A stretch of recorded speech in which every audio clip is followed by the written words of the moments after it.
একটি হাতি আর একটি কুকুর একই সাথে প্রেগনেন্ট হলো।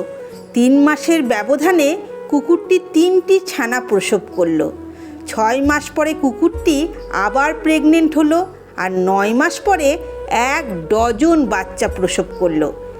এইভাবে পালাক্রমে চলতেই থাকলো। 18তম মাসে কুকুরটি হাতিটিকে বলল, তুমি কি নিশ্চিত যে তুমি প্রেগনেন্ট?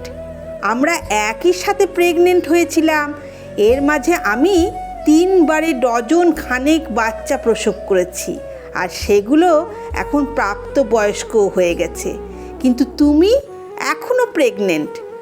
মা হাতিটি উত্তর দিল, আমার পেটে কুকুর ছানা না, হাতির ছানা বেড়ে উঠেছে। আমি 2 বছর পর পর বাচ্চা প্রসব করি। যখন বাচ্চাটা পৃথিবীর মাটি স্পর্শ করে, পৃথিবীর মাটি বুঝতে পারে।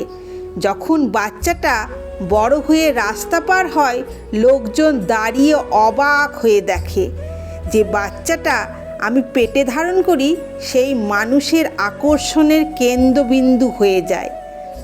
গল্পটা এই জন্য বলা, যখন আশেপাশের মানুষের আশা পূরণ হতে দেখবেন, তাদের সফলতা দেখবেন, হতাশ হবেন না। নিশ্চয় সৃষ্টিকর্তা আপনার জন্য উপযুক্ত সময়ে উপযুক্ত সফলতা নির্ধারণ করে রেখেছেন। যখন আপনার জন্য বরাদ্দ সেই মুহূর্ত আসবে, পৃথিবী আপনার কাজের দিকে মুগ্ধ হয়ে থাকবে। অপেক্ষা করুন, পরিশ্রম করুন আর প্রার্থনা করুন।